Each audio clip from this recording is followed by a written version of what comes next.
Një banes është përfshirë nga flakët ku për pasoj ka gjetur vdekjen edhe një 80 vjeçar. Ngjarja ka ndodhur në orët e para të mëngjesit në fshatin Llazat, komuna Livadija Sarand. Sipas policisë, banesa një kaçe është djegur plotësisht, ndërsa ka gjetur vdekjen Spiro Papa, 80 vjeç, i cili jetonte i vetëm në banesë pasi fëmijët i kishte në emigracion. Në vendin e ngjarjes kanë mbritur forcat e policisë dhe ato zjarfikse, të cilat bën të mundur neutralizimin e flakëve duke nxjerrë edhe trupin e viktimës. Nga hetimet paraprake bëhet e ditur se shkaki i zjarrit dyshohet të ketë qenë një shkëndijë elektrike.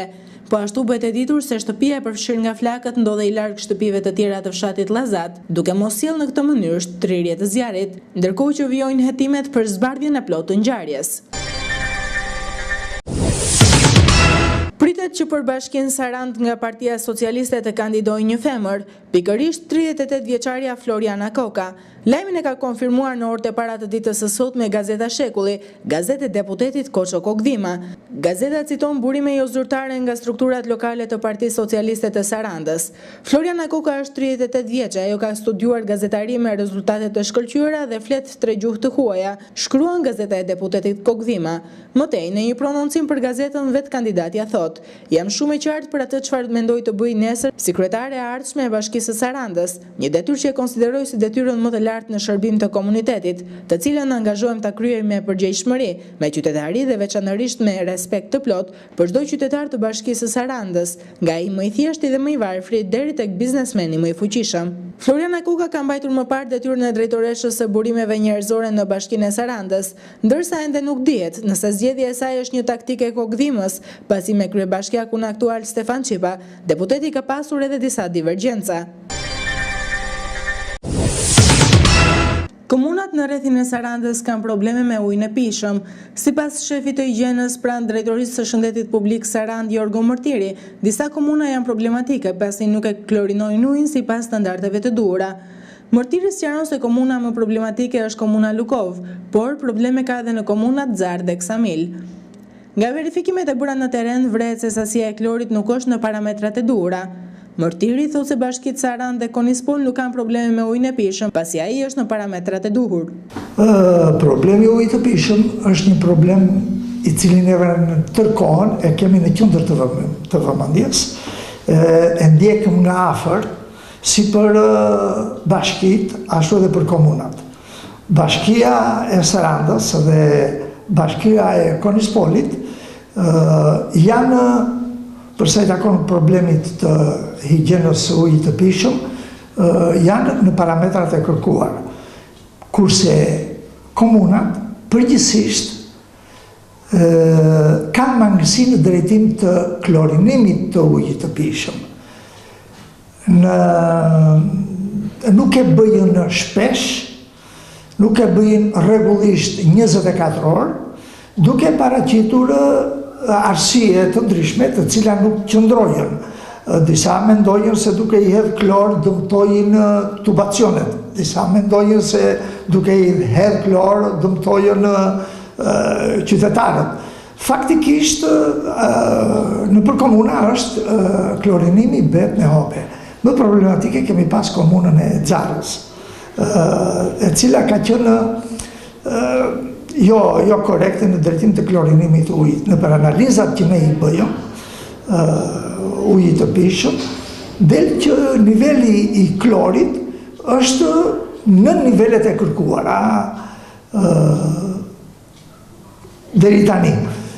Megjithë se akoma temperaturat nuk janë të larta që të bingarkojnë problemin e ujit të pijshëm dhe nuk kemi pas dhe një rregullim gastrointestinal gjatë kësaj periudhe.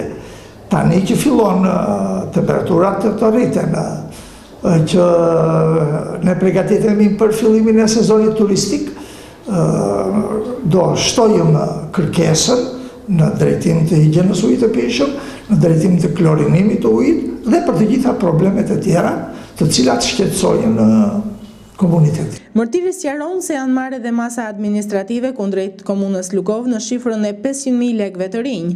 Ta keni marrë masa administrative kundrejt këtyre?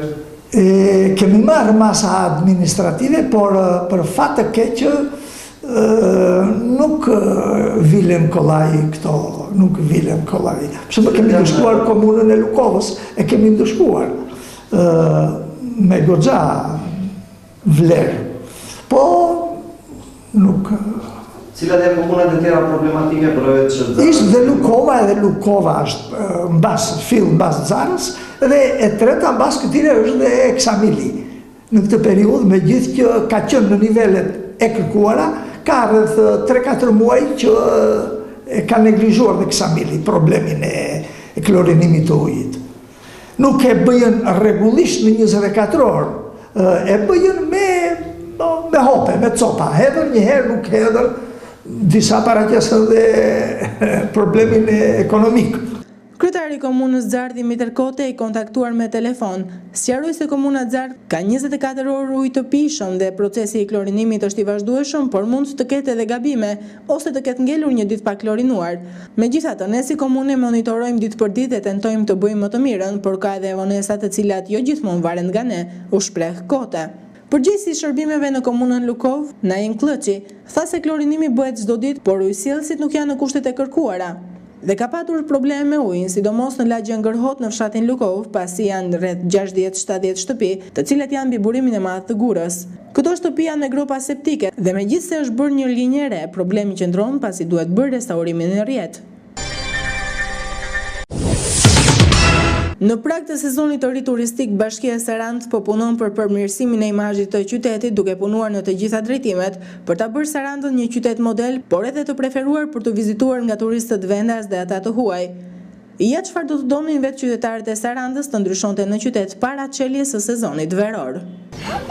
Para sezonit të ri turistik, Saranda duhen pastruar barangat që janë jashtë ligjit në bulevarde. Tani turistin ato lagjet në rrugicat periferike nuk vete. Do më pëlqente që të rregulloheshin anë e detit të qema e pastërt, edhe të kishte sa më tepër argëtim për fëmijët. Të gjitha gjërat duhen të rregullohen. Për shembull, më thënë gjë konkrete. Ujërat e zeza.